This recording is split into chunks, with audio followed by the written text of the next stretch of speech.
रात के 2 बज रहे थे। जोरों की बारिश हो रही थी। घना अंधेरा था। बादल रह रह के गरज रहे थे। थोड़ी थोड़ी देर पर बिजली चमकती तो आसपास की चीजें दिखाई पड़ती थी, अन्यथा हाथ को भी देखना मुश्किल लग रहा था।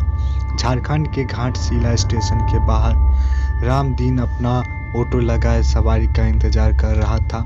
इस मौसम में सवारी मिलने की उम्मीद कम थी, फिर भी हो सकता था कि कुछ देर बाद आने वाली ट्रेन से कोई सवारी आए। करीब 1 घंटे बाद ट्रेन आई।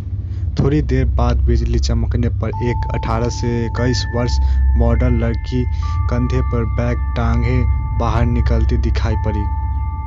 वह सीधे उसके ऑटो के पास पहुंची और मुसावनी चलने को कहा। रामदीन ने कहा कि रात का वक्त है, इसलिए वहां चलने पर 500 रुपये लूँगा, नहीं तो 2-4 घंटे इंतजार कर लीजिए, सुबह 100 रुपये में ले चलूँगा।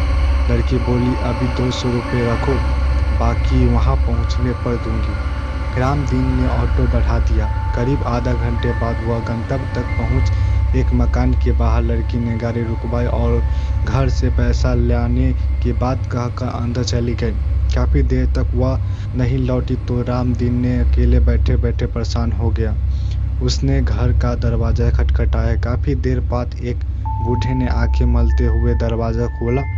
उसने पूछा, कौन हो तुम यहाँ और इतनी रात को इसलिए आए हो?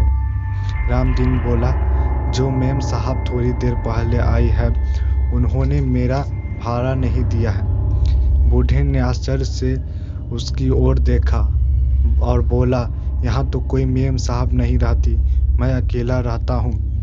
रामदीन ने की नज़र एक फोटो पर पड़ी। उसने कहा, यही मेम साहब तो आई थी, उन्हें स्टेशन से लेकर आया हूँ। बूढ़े ने उसे आश्चर्य से देखा, फिर बोला, इस लड़की को मरे 8 साल हो गए।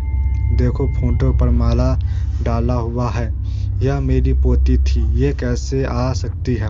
रामदीन के होश उड़ गए। वह चुपचाप अपने ऑटो के पास पहुंचा। उसने देखा कि सीट पर 100 के 3 नोट रखे थे। उसने नोट जेब में रखा और वहां से बेहताशा भागा और उस दिन के बाद उसने रात को ऑटो चलाना छोड़ दिया।